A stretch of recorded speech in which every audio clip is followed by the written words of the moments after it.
ಕ್ಯಾನ್ಸರ್ನ ಯಾವ ರೀತಿ ನೀವು ಡಯಾಗ್ನೈಸ್ ಮಾಡ್ತೀರಾ ಮತ್ತು ಇದಕ್ಕೆ ಯಾವ ಥರ ಟ್ರೀಟ್ಮೆಂಟನ್ನು ಶುರು ಮಾಡ್ತೀರಾ? ಈ ಕ್ಯಾನ್ಸರನ್ನು ನಾವು ಡಯಾಗ್ನೋಸ್ ಮಾಡಬೇಕಂದ್ರೆ ಒಂದು ರೆಗ್ಯುಲರ್ ಸ್ಕ್ರೀನಿಂಗ್ ಬರಬೇಕು, or else they'll come with severe problems.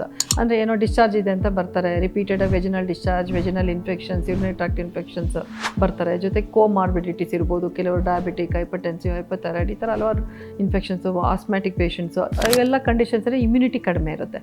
Immunity ಕಡಿಮೆ ಇದ್ರೆ ಅಂದರೆ ರೋಗ ನಿರೋಧಕ ಶಕ್ತಿ ಕಡಿಮೆ ಇದ್ರೂ ಬೇಗ ಇನ್ಫೆಕ್ಷನ್ಸ್ ಕ್ಯಾಚಪ್ ಆಗಿಬಿಡುತ್ತೆ.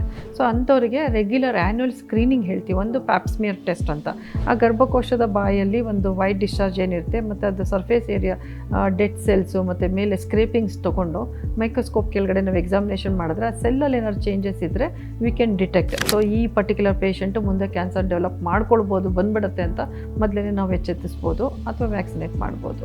ಆಮೇಲೆ ಎರಡನೇದು ಏನಂದರೆ ಅಲ್ಟ್ರಾಸೌಂಡ್ ಮಾಡಿದ್ರೆ ಇನ್ನು ಅಡ್ವಾನ್ಸ್ಡ್ ಕೇಸ್ಗಳಲ್ಲಿ ಗ್ರೋತ್ ಇದ್ದರೆ ಗೊತ್ತಾಗುತ್ತೆ. ಅದು ಬಿಟ್ಟರೆ next level C T, MRI, pet C T ಅಂತ ಮಾಡ್ತೀವಿ.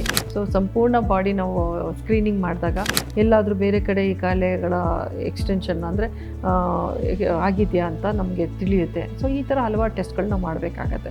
ಮಾಡಿದಾಗ ಒಂದು ಕಾಯಿಲೆ ಇದೆ ಅಂತ ಗೊತ್ತಾಗುತ್ತೆ, ಎರಡನೇದು ಯಾವ ಸ್ಟೇಜಲ್ಲಿ ಇದೆ ಅಂತ ಗೊತ್ತಾಗುತ್ತೆ, ಮೂರನೇದು whether we have to operate ಅಥವಾ ಬೇರೆ ಟ್ರೀಟ್ಮೆಂಟ್ಗಳಿಗೆ ನಾವು ಹೋಗಬೇಕಾಗತ್ತಾ, ಅಥವಾ ಇನ್ನಾಪರಬಲ್ ಸ್ಟೇಜಲ್ಲಿದೆ ಅವ್ರಿಗೆ ಓನ್ಲಿ ಪೇಲಿಯೇಟಿವ್ ಟ್ರೀಟ್ಮೆಂಟ್, ಅವ್ರು ಇರೋವರೆಗೂ ಸ್ವಲ್ಪ ಕಂಫರ್ಟ್ ಲೈಫ್ ಕ್ರಿಯೇಟ್ ಮಾಡಿಕೊಡೋ ಅಂಥದ್ದು ಮಾಡಬೇಕಾಗತ್ತಾ, ಈ ಥರದನ್ನು ನಾವು ಮಾಡ್ಬೋದು.